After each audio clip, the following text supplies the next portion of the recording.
რადიკალური ოპოზიციის წარმომადგენელი ალეკო ელისაშვილი ისევ სკანდალში ეხვევა. ამჯერად კოალიცია ძლიერი საქართველოს წევრმა სოციალურ ქსელში ფოტო გამოაქვეყნა, რომელზეც დუბაის მმართველი და საქართველოს პრემიერ-მინისტრია აღბეჭდილი. ელისაშვილმა ამ ფოტოთი მოჰამედ ბინ რაშიდ ალ მაქტუმს ჩაცმულობაზე დასცინა. სინამდვილეში კი არაბთა გაერთიანებული საამიროების პრემიერ-მინისტრი და ვიცე-პრეზიდენტი ტრადიციულ სამოსში იყო გამოწყობილი. ფოტოს გამოქვეყნებიდან მალევე როგორც ჩანს ალეკო ელისაშვილს ხანდაზმული თაღლითების პარტიაში უსაყვედურეს და ის იძულებული გახდა ფოტოს სოციალური ქსელიდან წაეშალა. ელისაშვილის ქმედებაზე განმარტების გაკეთება უჭირთ ლელოში. ნაწილი მათგანი თანაგუნდელის ქცევას, გამოხატვის თავისუფლებად აღიქვამს და ფოტოს წაშლას სწორ გადაწყვეტილებად მიიჩნევს. თავად ალეკო ელისაშვილს ფაქტზე განმარტების გაკეთება არ სურს და მედიის წარმომადგენლებს კითხვის დასმის გამო შეურაცხყოფას აყენებს.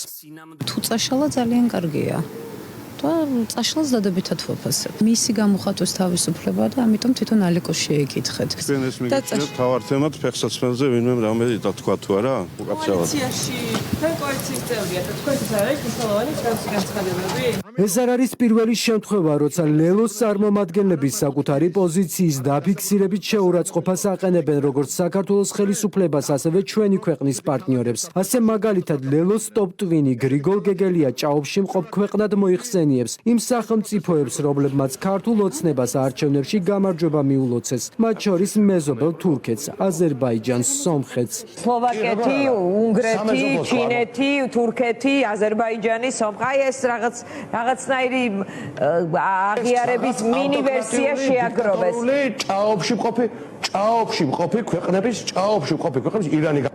ირანი ვახსენოთ, კარგი მაგალითია. მსგავსი ფორმებით მეგობარი ქვეყნების წარმომადგენლების დაცინვა და კრიტიკა თავად რადიკალურ ოპოზიციას აყენებს უხერხულ მდგომარეობაში. ასეთია მმართველი გუნდის პოზიცია ალეკო ელისაშვილის მიერ გამოქვეყნებულ ფოტოზე. დეპუტატების თქმით, მსგავსი განცხადებები ოპოზიციის სამარცხვინოებაზე მიუთითებს.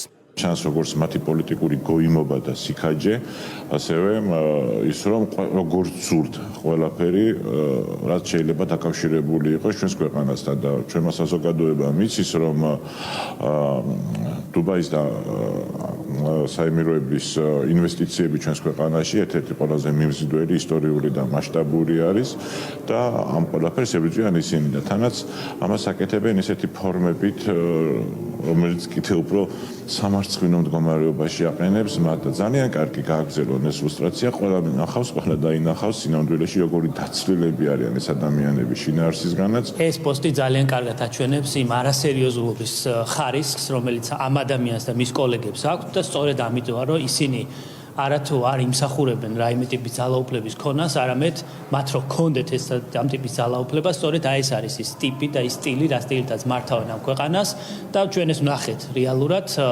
ესეთი ადამიანები რო იყვნენ ხელისუფლებაში, რა დაემართა ჩვენს ქვეყანას 2013-2012 წლებში. ალეკო ელისაშვილისგან დიპლომატიური სკანდალი ვერ მოხდება ვერასოდეს, იმიტომ რომ პიროვნება არ არის ასეთი მნიშვნელოვანი ზოგადად ფიგურა. თუმცა მეორე მხრივ, რა თქმა უნდა, საქართველოს მოქალაქისგან, როგორიც არ უნდა იყოს ეს, რა თქმა უნდა, არის აბსოლუტურად მიუღებელი და შეურაცხყოფელი სხვა ქვეყნის წარმომადგენელზე და ხელმძღვანელზე ასეთი დამცინავი კილოთი პოსტის დადება. ეს მეტყველებს ზუსტად იმაზე, როგორი პიროვნებაც ბრძანდები.